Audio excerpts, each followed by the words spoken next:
C'est bon d'être ensemble, non? L'église de Jésus-Christ, elle est belle. Oui, c'est vrai, et on est d'accord, il y a des imperfections. Qui peut dire ce matin, je suis parfait? Mais elle est belle malgré les imperfections. Voilà, parce que c'est le Seigneur qui l'a voulu et qui l'a construit sur la base de son œuvre. On est d'accord les uns avec les autres, nous vivons des temps particuliers, non? Des temps stressants, non? Vous n'êtes pas en stress? Quand on apprend, par exemple, que nos hommes politiques s'intéressent beaucoup à l'épargne des Français. Hein? Donc nous vivons, c'est vrai, des temps stressants, rendant le quotidien un peu délicat, voire difficile pour certaines personnes. Et c'est vrai que les annonces que peuvent faire nos dirigeants politiques sont loin d'être encourageantes, au contraire, hein, cela fait peur, parce qu'on sent très bien que nos dirigeants sont complètement dépassés par la situation. Ils cherchent à gérer des choses qui sont ingérables parce que ça les dépasse, c'est bien au-dessus d'eux, parce que le combat est avant tout un combat spirituel et celui qui est le prince de ce monde, c'est Satan, c'est clair. Donc, c'est pas les lois, c'est pas ces choses-là très humaines, très terre-à-terre qui vont améliorer la situation, et la Bible est claire sur le sujet. Alors ça, c'est un premier aspect. Mais il y a un deuxième aspect, je dirais plus personnel. Ce premier aspect, on va dire, il est général, ça nous touche de différentes manières. Mais il y a un deuxième aspect plus personnel. Peut-être que quelqu'un se retrouve fatigué ce matin. Peut-être que quelqu'un au milieu de nous est là fatigué. Peut-être qu'une personne qui est là à l'écoute de ce culte, qui est avec nous derrière l'écran, eh bien, est là fatigué, blasé, à plat physiquement ou spirituellement. La joie du salut est au plus bas. Vous avez vérifié le degré où se situe la joie du salut dans votre vie? Peut-être que pour certains, c'est bien bas. Peut-être pour quelqu'un, c'est bien haut. Peut-être pour d'autres, c'est calme plat. Peut-être que quelqu'un est également fatigué ce matin parce que le combat est difficile. C'est vrai qu'au fil du temps, dans le combat spirituel, il y a une usure. Non, vous n'avez pas remarqué cela? Quand je vois votre enthousiasme ce matin, donc, pour dire amen, je comprends qu'il y a déjà une usure avant même que le culte soit fini. Et dans ce combat, c'est vrai, il y a une usure, il y a une perte aussi d'énergie. Mais ce qu'il y a de beau, de merveilleux, de magnifique, est-ce que je peux trouver d'autres superlatifs? Si vous en avez d'autres, allez-y, ne vous privez pas. Ce qu'il y a de beau, de magnifique, merveilleux, c'est que dans ces moments que nous pouvons connaître, moment décourageant, moment oppressant, nous sommes blasés, fatigués, Dieu est là. Dieu est là. Et Dieu est là pour nous encourager, pour nous relever, pour nous fortifier. Toi, mon frère, ma sœur, qui est là, fatigué ce matin, blasé, comme usé, t'as pris un coup de vieux en une nuit, eh bien, le Seigneur est là pour te fortifier. Et je crois en la présence du Seigneur. Et je crois dans ces fleuves d'eau vive qui rafraîchissent le cœur. Alors je vous propose ce matin de lire justement les encouragements de Dieu pour nous. Le psaume 23. Le psaume 23. C'est la première fois que je prêche sur ce psaume. Il y a une première à tout. Voilà. Donc le psaume 23, cantique de David.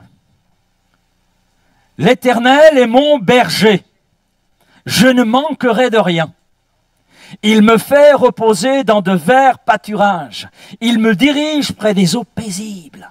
Il restaure mon âme. Il me conduit dans les sentiers de la justice, et cela à cause de son nom. Amen. Quand je marche dans la vallée de l'ombre de la mort, je ne crains aucun mal, car tu es avec moi. Ta houlette et ton bâton me rassurent. Tu dresses devant moi une table, là en face de mes adversaires. Tu oins d'huile ma tête, et ma coupe déborde. Amen. Oui, le bonheur et la grâce m'accompagneront tous les jours de ma vie, et j'habiterai dans la maison de l'Éternel jusqu'à la fin de mes jours. C'est l'un des passages de la Bible avec Jean 3,16 qui est le plus connu et aussi le plus apprécié. Ça se comprend. Il y a une raison à cela. Tout simplement parce que d'abord il est court, 6 versets, et ce qui est court se retient mieux que ce qui est long. Rappelez-vous à l'école. Mais même si le théorème de Pythagore est court, néanmoins pour le retenir, ce n'est pas évident. Hein? Maintenant, il y a une raison, au-delà de ce que je viens de dire. C'est que Dieu a utilisé ce psaume pour encourager, premièrement, David, qui sait de quoi il parle, et nous savons par où il est passé, et il a trouvé dans l'Éternel, qui était son berger, tout le réconfort, tout l'encouragement dont il avait besoin. Et Dieu, à travers les siècles, 3000 ans, eh bien, a encouragé une âme, encouragé un peuple, encouragé une église. Et ma prière ce matin, c'est que Dieu utilise ces paroles de ce psaume 23 qui nous sont familières, que nous sommes certainement les uns les autres capables de réciter par cœur, mais que Dieu utilise ce matin ces paroles qui nous sont familières pour apporter dans notre cœur, pour apporter dans ton cœur un renouvellement, un réconfort, un encouragement. Amen. Parce que je crois que c'est le but de Dieu. Ce psaume 23 parle de qui est Dieu. On a l'identité de Dieu qui est là. C'est vrai, avec une image qui pour celui qui est l'auteur de ce psaume a tout un sens, parce que lui-même depuis son adolescence, depuis peut-être même avant, eh bien sait ce que signifie être berger, parce qu'il était lui-même berger. Et ce psaume nous parle de Dieu, de qui il est. De qui il est. L'Éternel est mon berger. Il est celui qui me fait reposer. Il est celui qui me donne le repos. Il est celui qui me dirige, etc. C'est tout le portrait de Dieu qui nous est là décrit. Et lié à ce portrait, il y a les conséquences. Il y a les bienfaits qui en découlent. Lorsque nous découvrons un aspect de la personne de Dieu, il y a toujours un résultat. Il y a toujours quelque chose qui en découle. L'Éternel est mon berger. Parce qu'il est mon berger, je ne manquerai de rien. Voilà. Et tout le psaume se construit ainsi. Mais ce psaume aussi nous oriente vers celui qui est tout le fil rouge de la Bible, à savoir Jésus-Christ. C'est vrai que David est l'auteur de ce psaume, il le signe. Et il dit « L'Éternel est mon berger ». Des siècles plus tard, Jésus dira dans Jean 15 « Je suis le bon berger ». Et l'apôtre Pierre, dans sa première lettre, en parlant de Jésus, dans le chapitre 5 et verset 4, en parlant de Jésus, dit « le souverain berger, le chef des bergers ». Et je crois que c'est une chose merveilleuse que de dire « l'Éternel est mon berger ». Non? Regardez votre voisin et dites-lui « l'Éternel est mon berger ».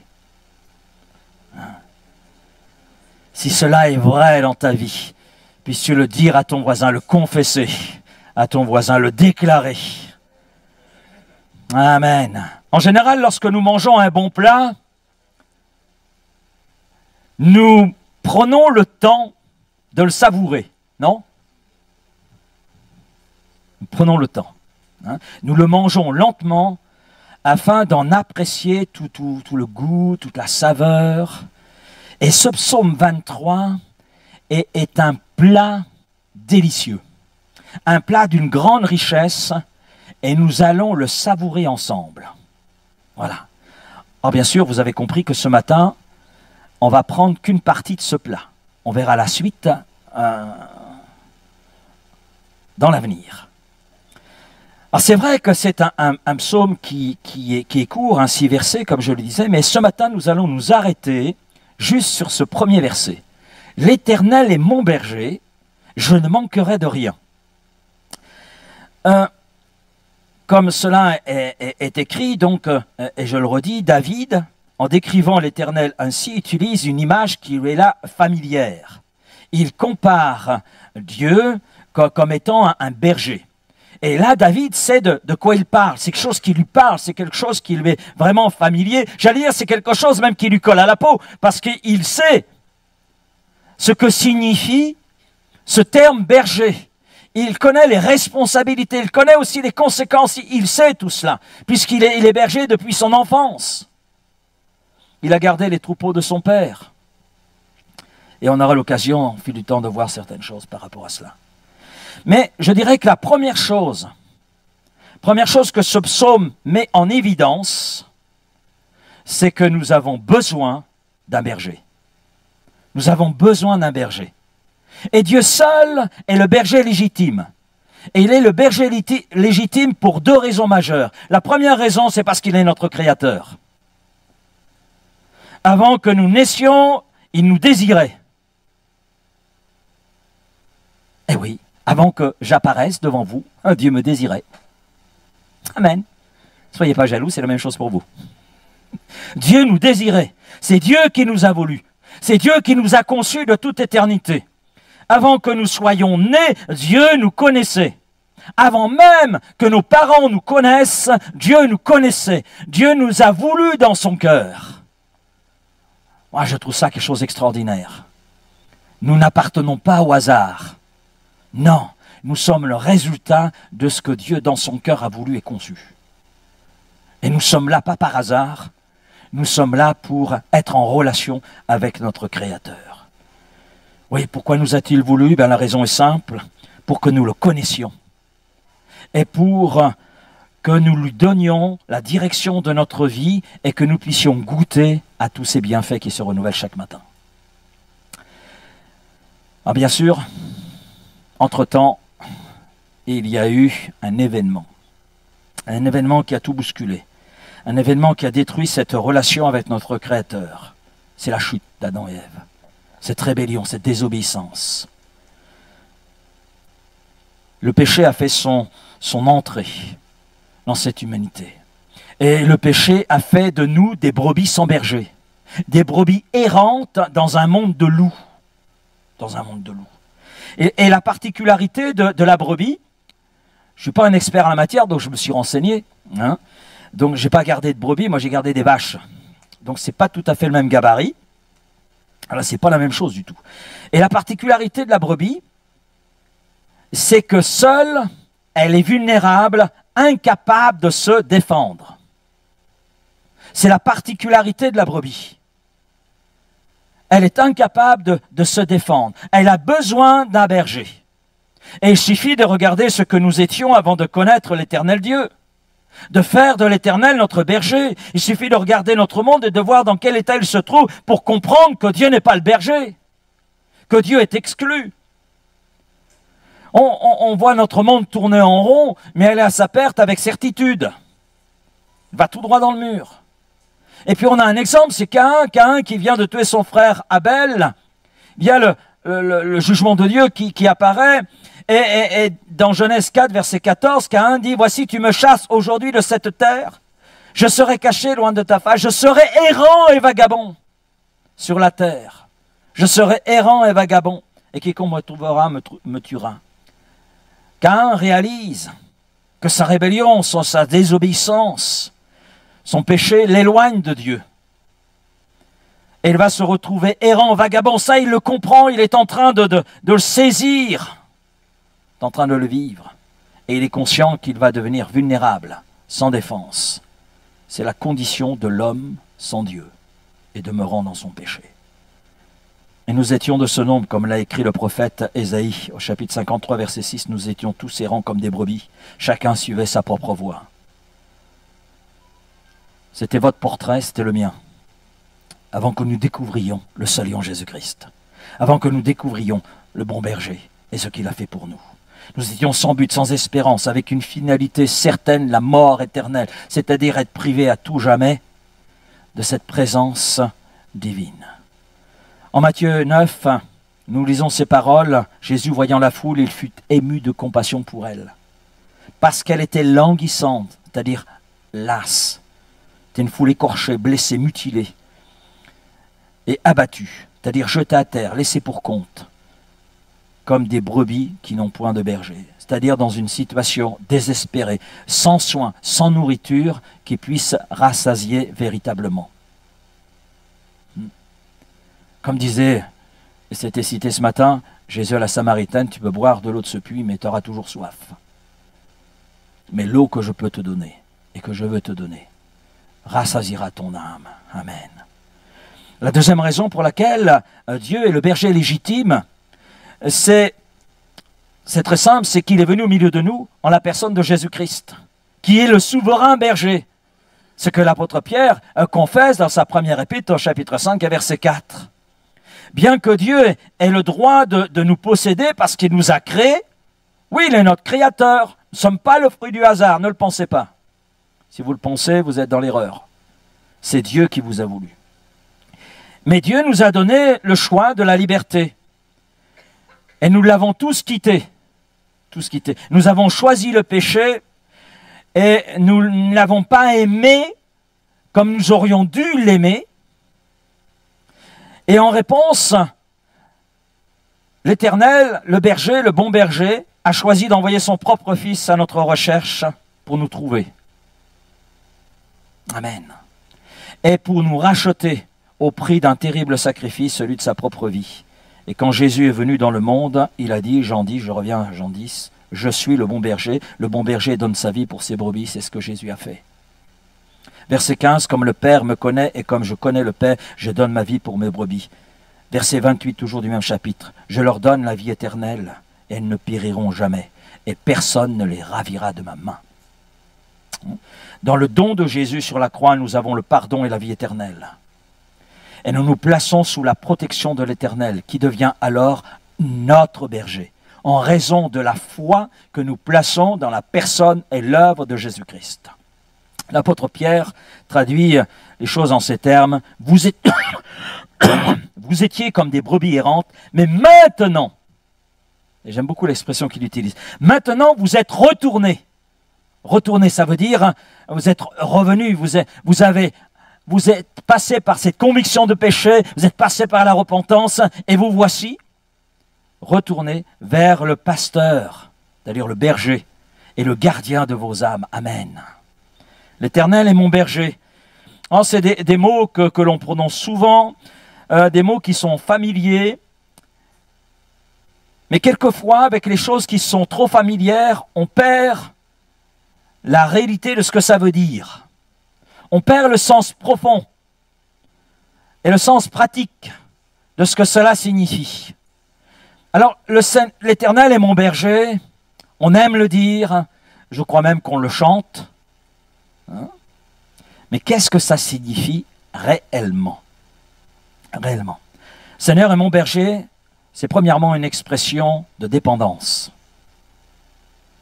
Nous oublions, oui, comme je le disais, souvent la profondeur des choses. On pense connaître, mais penser connaître, ce n'est pas forcément réellement connaître. Hein? Et dire, chanter que l'Éternel est mon berger, c'est affirmer notre dépendance de Dieu. Aujourd'hui, dans notre société occidentale, nous valorisons l'indépendance. Nous n'aimons pas être contrôlés par d'autres. Surtout en France. Nous n'apprécions pas que d'autres prennent des décisions à notre place. Nous n'aimons pas que le patron prenne les décisions à notre place. Mais on n'est pas patron. On n'a pas les mêmes responsabilités. On retrouve la même chose aussi dans l'Église. Nous préférons être en position de force, là où d'autres peuvent dépendre de nous. Par exemple, j'ai un ami, je me souviens, on s'est retrouvés tous les deux et il me disait « Oh Laurent, j'en ai marre de travailler pour un patron. Donc du coup, je me mets à mon compte. » Et il s'est mis à son compte. Voilà. Et son but, c'était de devenir indépendant. Je veux être indépendant. Je veux tout contrôler. Donc il a créé sa propre entreprise. Bon, d'autres vont dire, j'en ai marre de dépendre d'un propriétaire. Je vais acheter mon appartement, je vais acheter ma maison. En fait, ils deviennent souvent dépendants d'un crédit. Donc c'est un autre propriétaire. Ça peut durer longtemps, etc. Donc dans notre société, les gens ont du mal avec l'autorité. Vous avez remarqué cela? Vous l'avez forcément remarqué, vous êtes français comme moi. Hein. Donc nous avons une réputation qui nous colle à la peau. Mais elle nous colle à la peau parce qu'elle est très réelle. Et tous les pays autour, voire même au-delà, quand ils voient un Français, ils se disent « voilà le râleur ». Oui, un Français n'est jamais content. Bon, on le voit en politique, hein, ça passe de droite, de gauche, bon, on ne sait plus trop, après il y a extrême droite, extrême gauche, il y a le centre, le mi-centre, pas très centre, bon, on ne sait plus trop. Hein. Donc, voilà. Oui, c'est le mal français. Mais on le retrouve à tous les niveaux. Hein. Il suffit de demander à quelqu'un en position d'autorité, un personnage politique, un directeur d'école, un pasteur, un policier ou un patron d'entreprise, ils vous diront que ceux qui ont du mal avec l'autorité s'irritent.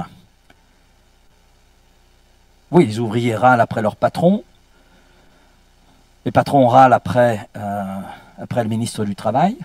Ministre du Travail, surtout en ce moment, j'ai vu ça, ministre du Travail râle après le président. Le ministre de l'Intérieur râle après la ministre de l'Éducation nationale, qui ne sont pas d'accord sur certains sujets. Voilà, ça râle de partout. Hein. Et dans notre pays, les gens ont le sentiment que toute personne en position d'autorité cherchera à contrôler les autres et donc à les rendre dépendants. Ce qui fait que nous aimons notre indépendance. Oui, mais nous avons été rachetés par le Seigneur Jésus qui est le berger légitime de nos vies. Et dire le Seigneur est mon berger, ce n'est pas être indépendant, mais c'est au contraire une expression de dépendance. C'est ça, c'est déclarer volontairement notre dépendance envers Dieu. C'est affirmer que le bon berger a les commandes de notre vie, les commandes de nos choix, commandes de nos décisions, commandes de nos pensées, commandes de nos sentiments.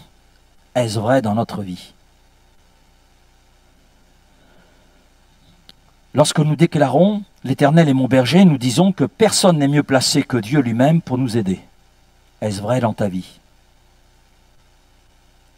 Nous disons que nous sommes fondamentalement insensés, alléluia, mais que lui est sage. Nous sommes plutôt ignorants, et lui sait tout. Et quelquefois, on voit des gens qui veulent se placer à la place de Dieu. Ils savent mieux que Dieu ce qu'il doit faire. Ça vous est pas arrivé? Seigneur, je te prie d'agir comme ça, parce que moi je veux que tu agisses comme ça. Voilà. Et puis on râle, parce que Seigneur n'a pas agi comme nous le voulions, mais il a agi comme lui le voulait. Mais qu'est-ce qui est le plus important? Vous pouvez réfléchir. Lorsque nous déclarons l'Éternel est mon berger, nous disons, je suis faible, mais lui est fort. Et surtout, nous disons que Dieu est absolument digne de confiance et que nous pouvons compter sur lui. Il est le berger. Jésus est le bon berger. J'aime beaucoup cette expression, bon berger, parce que ça signifie qu'il y a de mauvais bergers, voilà. Mais ça signifie que le bon berger cherche le meilleur pour ses brebis. C'est pour ça qu'il est bon. Bon, si vous le sentez, vous pouvez dire Amen. Hein? Donc, le bon berger n'a jamais fait de mal à ses brebis. Jamais fait de mal. Le Seigneur est le bon berger et il s'est engagé, il s'est dévoué jusqu'à sacrifier sa vie pour le bien-être de ses brebis errantes que nous étions. Ouais. Donc, l'Éternel est mon berger, oui, c'est l'expression de notre dépendance. Est-ce que nous réalisons cela? Est-ce que nous sommes dépendants de l'Éternel qui est notre berger? Si tu dis l'Éternel est mon berger, il y a une signification. Est-ce que tu es dépendant? Ne réponds pas trop vite. Les réponses précipitées ne sont pas souvent les bonnes. Le Seigneur est mon berger. C'est une déclaration de propriété. En 5 mots, cette déclaration de dépendance devient un aveu de propriété. Un berger possède ses brebis. Il les marque d'ailleurs. Alors aujourd'hui, il y a une étiquette avec un numéro, voilà, on met ça sur l'oreille. Mais ça, c'est une invention récente. Au temps de David, il n'y avait pas d'étiquette. En fait, pendant des millénaires, les bergers du monde entier ont marqué les oreilles de leurs brebis en entaillant l'oreille. En mettant une marque spéciale, une entaille particulière. Chaque berger avait sa marque, avait sa propre entaille distinctive, de sorte que même lorsque les brebis se rassemblaient avec d'autres troupeaux, le berger savait où étaient ses brebis. Qui étaient-elles? Parce qu'il y avait cette marque distinctive. Et nous avons la marque de notre berger. Amen. Vous dites Amen, mais vous ne savez pas quelle marque dont il est question. C'est bien, vous avez foi. La marque de notre bon berger, c'est la croix. Oui. Matthieu 16, verset 24. Alors Jésus dit à ses disciples, si quelqu'un veut venir après moi, qu'il renonce à lui-même, qu'il se charge de sa croix, et à partir de là, qu'il me suive.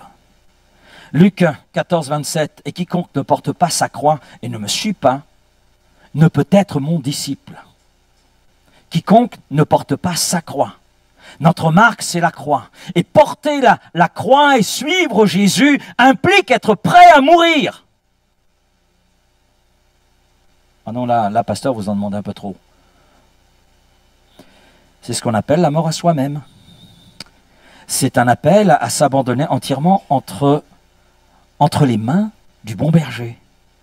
Et oui, c'est ça. Lorsque nous disons « l'Éternel est mon berger », lorsque nous le chantons, il y a un sens. Nous disons « je t'appartiens ». Ce n'est plus moi qui vis, c'est toi qui vis en moi.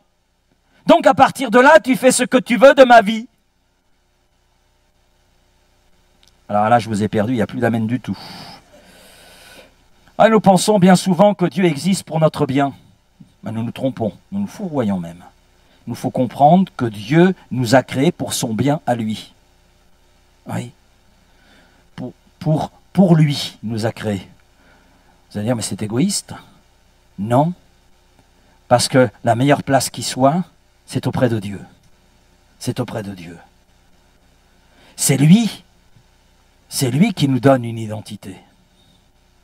Le berger connaît chacune de ses brebis, il peut les nommer, il connaît son caractère. Dieu sait tout de nous. C'est tout de nous. On n'a rien à lui cacher.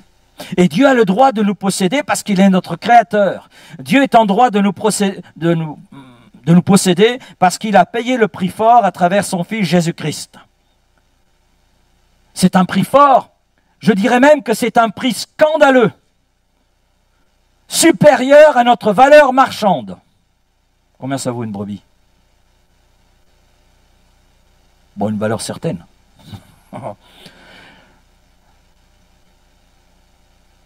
Est-ce que nous valions, parce que c'est passé, le sacrifice de Jésus-Christ? Waouh! Quelle valeur nous avons aux yeux de Dieu. Et il a fait cela pour nous racheter. Donc en tant que chrétiens, nous appartenons à Dieu. Non seulement l'Éternel est mon berger et je confesse ma dépendance, mais en disant l'Éternel est mon berger, je confesse qu'il est mon propriétaire. Ne savez-vous pas que votre corps est le temple du Saint-Esprit, 1 Corinthiens 6, 19, qui est en vous, que vous avez reçu de Dieu, et que vous ne vous appartenez point à vous-même, car vous avez été rachetés à un grand prix. Donc à partir de là, glorifiez donc Dieu dans votre corps et dans votre esprit qui appartiennent à Dieu. Amen.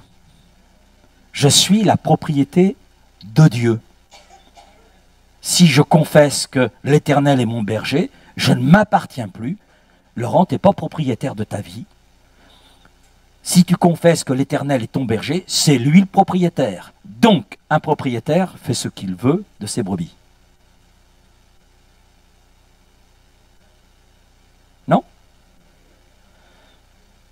Oui ou non? Voilà. Le Seigneur est mon berger. C'est une reconnaissance d'une relation personnelle. Et oui, il dit bien, David, le Seigneur est mon berger. Il ne dit pas le Seigneur est un berger ou le Seigneur est le berger. Il dit mon berger. Ça veut dire qu'il y a une position de foi personnelle. Et être chrétien, c'est choisir Jésus-Christ comme sauveur et berger.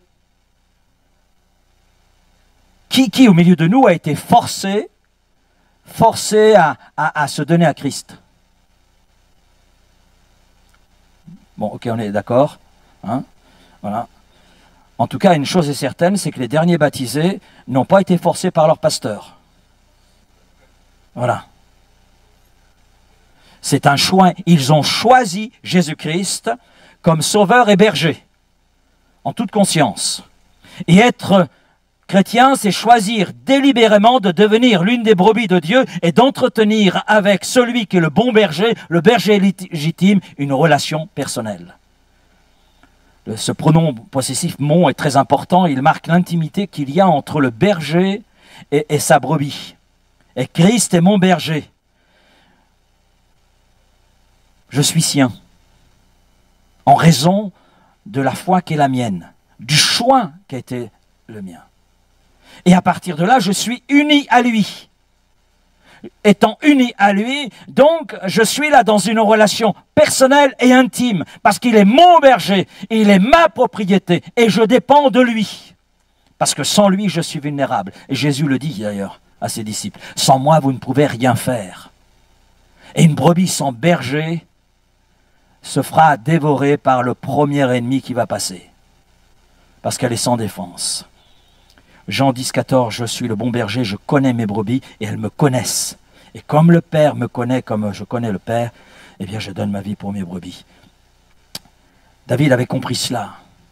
Mais l'apôtre Paul, des siècles plus tard, écrit ces paroles que vous avez sous les yeux, Galates 2, 20.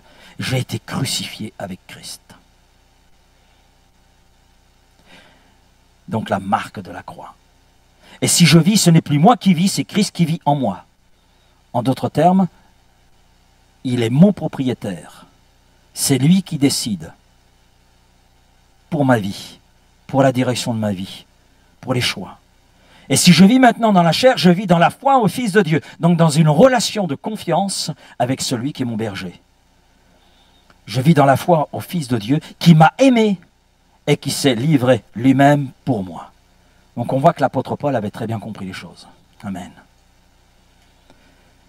Où en es-tu dans ta relation personnelle et intime avec le bon berger?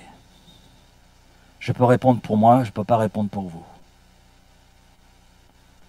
La qualité, j'arrive à la fin, la qualité de vie de la brebis dépend entièrement de son berger. Je dis bien la qualité. Ce n'est pas simplement le manger et le boire, ça va plus loin. C'est la qualité de vie de la brebis, ça dépend du berger. Et parce que nous avons accepté que l'Éternel soit notre berger, la conséquence est « je ne manquerai de rien ».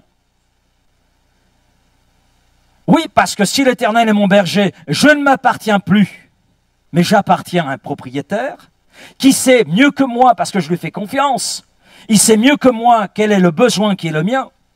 Amen. Et il a payé le prix, un grand prix. Donc, et c'est la réponse de ma foi, c'est mon choix.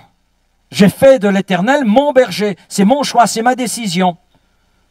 Donc, j'assume. Amen. Moi aussi, je découvre. Je découvre. Ce dont nous avons besoin nous est donné, parce que le berger nous a fait sien.